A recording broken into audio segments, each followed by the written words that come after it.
کل میں نے اشارہ کر دیا تھا کہ قرآن حکیم میں سورۃ البلد کے بعد 4 جو سورتیں ہیں ان کو ایک مشترک عنوان ان کے لیے میں نے تجویز کیا ہے 4 سورہ نور و ظلمت۔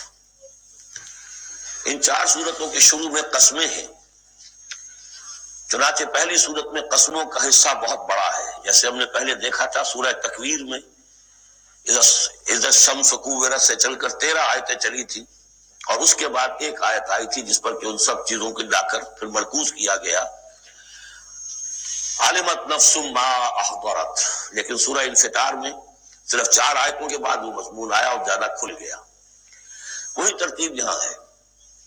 اس میں یہ دیکھیے کہ 8 آیتیں آئیں گی کہ جس میں قسمیں ہیں، اور 2 آیتوں میں پھر جواب القسم ہے، کس بات پر قسم کھائی گئی ہے، اور وہ بڑا مرکزی مضمون ہے، بنیادی مضمون ہے۔ اگلی سورت میں سورۃ اللیل میں قسموں والا حصہ کم ہو جائے گا اور وہ بنیادی مرکزی مضمون مزید کھلے گا۔ پھر اس میں سے جو ایک پہلو ہے اس مضمون کا وہ پھر اپنے نقطۂ عروج کو پہنچے گا سورۃ الضحیٰ میں۔ اس طرح تدریجاً یہ مضمون آگے بڑھ کر مکمل ہو رہا ہے۔ والشمس وضحاها، قسم ہے سورج کی اور اس کی دھوپ کی۔ والقمر اذا تلاها، اور قسم ہے چاند کی جبکہ وہ اس کے پیچھے آتا ہے۔ تلاها، تلا یتلو، پیچھے آنا، فالو کرنا۔ قرآن مجید کی تلاوت کا لفظ بھی اسی لیے، پڑھنے کے لیے تلاوت کیا ہے کہ آپ اس کے ٹیکسٹ کو فالو کر رہے ہوتے ہیں۔ بسا اوقات انگلی بھی ساتھ چلتی ہوتی ہے، جو زیادہ ماہر نہیں ہوتے ان کو دیکھا ہوگا کہ وہ کہیں ایسا نہ ہو کہ اس سطر کو چھوڑ کے اس پہ آ جائے، انگلی ساتھ چلاتے ہیں۔ اور اسی سے پھر یہ کہ اس کا اس قدر معنی پیدا ہو گئے کہ قرآن مجید پڑھنے کا جو حقیقی مقصد ہے اسے فالو کرنا ہے، اس پر عمل کرنا ہے، اس کا اتباع کرنا ہے۔ اس اعتبار سے بہترین لفظ جو ہے وہ اختیار کیا گیا، لیکن لغوی معنی اس کی کیا، کسی کے پیچھے آنا۔ تو قسم ہے سورج کی اور اس کے دھوپ چڑھنے کی، اور قسم ہے چاند کی جبکہ اس کے پیچھے آتا ہے۔ والنہار اذا جلاھا، اور قسم ہے دن کی جبکہ وہ اس کو روشن کر دیتا ہے۔ اگرچہ شکل تو یہ ہے کہ سورج سے دن روشن ہوتا ہے، لیکن یہاں اس میں بہت لطیف نقطہ پیدا کیا ہے کہ دن ہوتا ہے تو ہمیں سورج نظر آتا ہے، تو گویا کہ دن نے سورج کو نمایاں کیا ہے، اس لیے کہ آگے اس کا ہم بدن آ رہا ہے واللیل اذا یغشاھا، اور قسم ہے رات کی جبکہ وہ اس کو یعنی سورج کو ڈھانپ لیتی ہے۔ سورج کو رات نے ڈھانپ لیا، دن نے گویا کہ اس کو نمایاں کر دیا۔ والسماء وما بناھا، اب دیکھیں جوڑے جوڑے آ رہے ہیں، سورج اور چاند، دن اور رات۔ والسماء وما بناھا، اور قسم ہے آسمان کی اور جو اسے بنایا، تعمیر کیا۔ والارض وما طحاھا، اور قسم ہے زمین کی جبکہ اس کو پھیلا دیا، بچھا دیا، بچھونا بنا دیا۔ والنفس وما سواھا، اور قسم ہے نفس انسانی کی اور جو اس کو بنایا اور درست کیا، اس کو نیک سکھ سے درست کیا، اس کا تسویہ کیا، اس کو سنوارا۔ فألہمہا فجورہا وتقواھا، یہاں تک کہ اس کے اندر نیکی اور بدی کا علم الہامی طور پر رکھ دیا، الہام کر دیا اسے، اس کا فجور بھی اور اس کا تقویٰ بھی۔ اب یہاں قسم کھائی گئی قد افلح من زکاھا وقد خاب من دساھا، جس نے بھی اپنے نفس کو پاک کر لیا وہ کامیاب ہو گیا، اور جس نے اسے مٹی میں دفن کر دیا وہ ناکام ہو گیا۔ اصل مضمون یہ ہے مرکزی 2 آیات کہ انسان کے پاس کوئی ایک امانت ہے، اس کا ایک نفس ہے جو اللہ نے اسے دیا ہے۔ اس نفس کو جس نے پاک کر لیا، سنوار لیا، بنا لیا، جس کے لیے ہم مختلف الفاظ استعمال کرتے رہے ہیں، تعمیر سیرت، تعمیر خودی، کریکٹر بلڈنگ، ایک انسان اپنی شخصیت کو بناتا ہے۔ تو جس نے تو صرف بنانا، لیکن اس کے علاوہ پاک کرنا، بنانا اس معنی میں کہ تمام رذائل سے اس کو پاک کیا جائے اور فضائل سے اسے سنوارا جائے، اسے منور کیا جائے، مزین کیا جائے۔ تو جس نے اپنے نفس کو پاک کر لیا، مزین کر لیا، فضائل سے مرصع کر لیا، مسجع کر لیا، وہ کامیاب ہو گیا۔ خواہ یہاں پر اس کے پاس جائیداد نہ بنی ہو، دولت اس کے پاس جمع نہ ہوئی ہو، دنیا والے اس کو جانتے بھی نہ ہو، وہ غیر معروف آدمی ہو، کچھ بھی ہو، یعنی ایک معیار ہے کامیابی ناکامی کا جو ہم لوگوں کے سامنے رہتا ہے۔ کامیاب کون ہے؟ زیادہ پیسے والا، زیادہ دولت والا، تو زیادہ پروفیشن میں شائن کر گیا، بزنس میں آگے نکل گیا، کسی بھی اعتبار سے. لیکن اس میں ذرا قد افلح من زکاہا، اصل میں کامیابی اور فلاح تو اس کی ہے. اور یہ فلاح کے لفظ پر ہم غور کر چکے ہیں سورہ مومنون کے شروع میں، کہ یہی جو انسان کی اندرونی شخصیت ہے، انا یا خودی، جسے ہم کہتے ہیں سیلف، جس کو کہ پروفائڈ نے سیلف قرار دیا ہے، اس سیلف کو اپنی اِد اور لیبیڈو کے تسلط سے آزاد کرانا اور پھر اس کو بلڈ کرنا، اس کو ڈیولپ کرنا، تعمیر خودی، یہی علامہ اقبال کا فلسفہ ہے. تو یہ ایسے ہی ہے کہ جیسے کہیں خزانہ تھا، آپ نے کھود کر اس میں سے خزانہ نکالا. تو یہ ہمارا سیلف جو ہے، ہماری خودی جو ہے، یہ بھی در حقیقت ہمارے اس حیوانی وجود کے اندر دفن ہے. اس حیوانی وجود کے اندر سے اس کو برآمد کرنا، جیسے کہ آم کی گٹھلی پھٹتی ہے تو اس میں سے 2 پتے نکلتے ہیں تو اس سے آم کا درخت بننا شروع ہوتا ہے. اسی لیے وہ جو میں نے آپ کو شعر کو اس کا اپنشد کا جملہ بھی سنایا تھا کہ man is in his ignorance identifies himself with the material sheets which encompasses real self. اصل خودی، اصل انا، اصل میں وہ کون ہے؟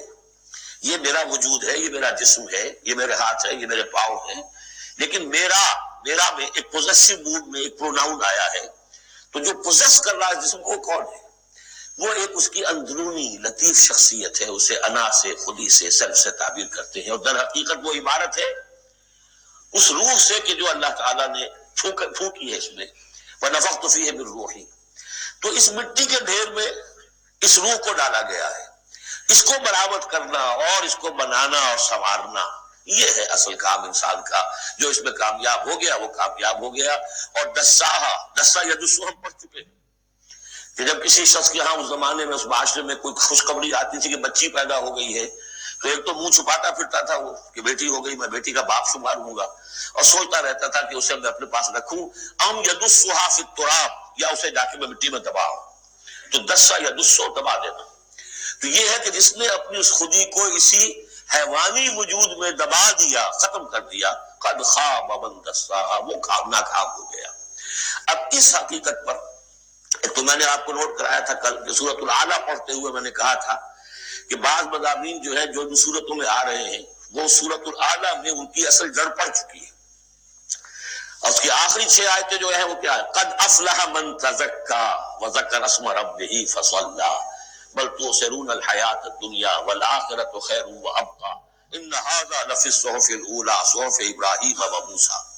قد افلح من تزکا، جس نے پاکیزگی حاصل کری وہ کامیاب ہو گیا. یہاں اسے مزید کھولا کہ اس کا برعکس کیا ہے، قد افلح من زکاہا وقد خاب من دساہا. اس پر گواہیاں لائی گئی ہیں کہ جیسے تمہیں پوری اس کائنات میں تضادات نظر آتے ہیں، رات ہے، دن بھی ہے، آسمان ہے بلند، زمین ہے پست، بالکل اسی طریقے سے انسان کا معاملہ بھی یہ ہے کہ اگرچہ ویسے تو شکل و صورت میں سب تقریباً ایک جیسے انسان ہیں، ہیومن بینگز ہیں، لیکن 2 مختلف قسم کے راستوں پر یہ چل رہے ہیں. ایک راستہ وہ ہے کہ یہی حیوانی نفسانی خواہشات اور اسی کے اندر پوری زندگی جو ہے گزار دی اور اپنے اس اصل روح ربانی کو، اپنی اصل امانت الہیہ کو دبا دیا، گویا کہ چلتے پھرتی قبر بن گئے. اس کے لیے حیوان انسان چل رہا ہے، لیکن وہ انسان جو ہے وہ روحانی وجود اس کا وہ اس کے اندر دفن ہو چکا ہے. تو قد خاب من دساہا قد افلح من زکاہا، اس پر یہ ساری قسمیں کھائی گئیں. سورج ہے تو اس کے ساتھ چاند ہے، دن ہے تو اس کے ساتھ رات ہے، اسی طریقے سے آسمان ہے تو اس کے ساتھ زمین ہے. اور یہ جو نفس انسانی ہے اسے اللہ نے بڑا سنوارا ہے، بنایا ہے. اس نفس کے اندر بھی ایک ودیت کر دیا ہے نیکی اور بدی کا شعور. یہاں لفظ روح نہیں آیا، نوٹ کر لیجیے اسے، وَنَفْسٍ وَمَا سَوَّاهَا، یعنی جو یہ نفس انسانی ہے اس کے اندر بھی ایولیوشن ہوئی ہے. یہ نفس جو ہے ایڈو یا لیبیڈو، یہ گدھے میں بھی ہے، کتے میں بھی ہے، گھوڑے میں بھی ہے، شمپنزی میں بھی ہے، لیکن یہ سارا نفس کا بھی تو ایولیوشن ہوا ہے. اس ایولیوشن کا جو مرتبہ آیا ہے انسان میں آ کر وہ یہ ہے کہ انسان میں اس کے اندر ایک حس پیدا ہو گئی ہے، مورل سینس، کہ کچھ چیزوں کو وہ سمجھتا ہے کہ یہ بری ہیں، کچھ چیزیں اچھی ہیں. اور یہ اتنا یونیورسل کانسیپٹ ہے کہ جس کو یوں سمجھیے جس معاشرے میں جائیے سچ بولنا اچھا ہے، جھوٹ بولنا برا ہے. یہ کبھی ایسا نہیں ہوا کسی نے کہا ہو کہ جھوٹ بولنا اچھا، سچ بولنا برا ہے. وعدہ کر کے پورا کرنا اچھا ہے، وعدہ خلافی کرنا برا ہے۔ جو شخص وعدہ خلافی کر رہا ہوتا ہے وہ بھی جانتا ہے کہ میں برا کام کر رہا ہوں، میرا اس کا ضمیر اس وقت اس کو ملامت کر رہا ہوتا ہے، جس کی قسم کھائی گئی ہے۔ لا اقسم بیوم القیامہ ولا اقسم بالنفس اللوامہ، یہ تمہارے اپنے اندر جو ہے مائی کانشنس از پنچنگ می بھائی، کہ تمہارے اندر ایک اخلاقی حص ہے، یہ اخلاقی حص نفس انسانی میں ودیعت شدہ ہے۔ روح میں جو کچھ ہے وہ تو اور بڑی شے ہے، روح انسانی میں تو معرفت خداوندی ہے اور محبت خداوندی ہے، دونوں چیزیں روح انسانی کے اندر موجود ہیں۔ ابھی یہاں سے نفس کی بات ہو رہی ہے، جیسے عالم خلق کے تمام جو مظاہر ہم کو بیان کیا جا رہا ہے، سورج اور چاند عالم خلق کی چیزیں، عالم امر کی نہیں ہے، رات اور دن عالم خلق کی چیزیں، آسمان اور زمین عالم خلق کی چیزیں ہیں، نفس بھی عالم خلق کی شے ہے، روح ہے عالم امر کی شے۔ تو نفس انسانی بھی نفس حیوانی سے ممتاز ہے بہی معنی کہ اس میں وہ ایک مورل سینس موجود ہے، جس کی بنا پر اس کے اندر یہ شعور ہے ودیعت شدہ، الہام شدہ، الہمہ، الہام کر دیا اس نے کہ کچھ چیزوں کو وہ جانتا ہے یہ خیر ہے اور کچھ کو جانتا ہے یہ شر ہے۔ اسی لیے قرآن مجید نے کثرت سے جو لفظ استعمال کیا ہے وہ معروف اور منکر۔ معروف وہ جو جانی پہچانی شے نفس انسانی جانتی ہے کہ یہ چیز اچھی ہے، منکر وہ جس سے کہ نفس انسانی اباہ کرتا ہے یہ کیا ہے، یہ نہیں ہونا چاہیے، یہ فطرت اس کے اندر موجود ہے سرشت کے اندر۔ اب مرحلہ صرف یہ ہے کہ جب یہ بنیادی بیج تو اللہ نے تمہارے نفس میں ڈال دیا، اب اسے پروان چڑھانا تمہارا کام ہے، اسے آگے بڑھاؤ، پروان چڑھاؤ عمل صالح سے۔ الیہ یصعد الکلم الطیب والعمل الصالح یرفعہ، اچھا کلام ہو، اچھی بات ہو، اس کے اندر اوپر اٹھنے کی، اللہ کی طرف بڑھنے کی صلاحیت تو ہے، لیکن عمل صالح اس کے ساتھ ہوگا تو وہ اوپر اٹھے گا۔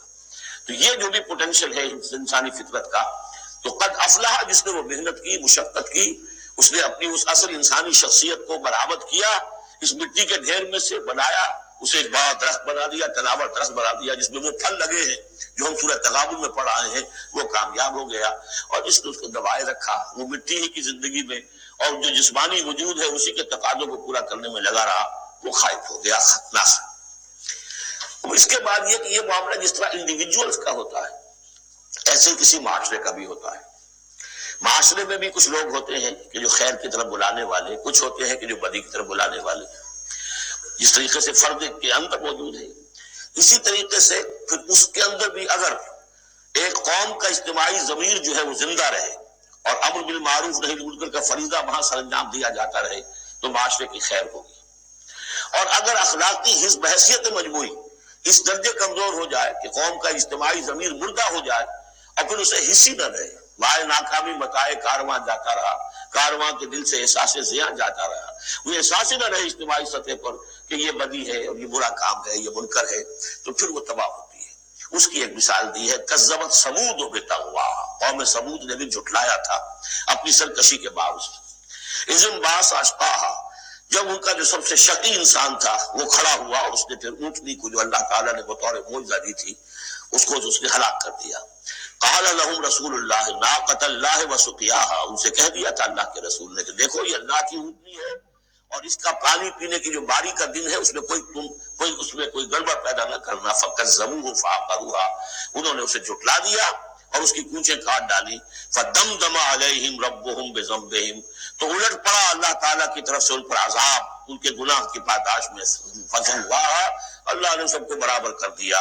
ولا یخاف عقباہا، اور اللہ تعالیٰ کو اس کا کوئی ڈر نہیں کہ اس کا کیا نتیجہ نکلے گا، اس کی مخلوق تھی انہیں ختم کر دیا اور مخلوق کو وہ لے آئے گا۔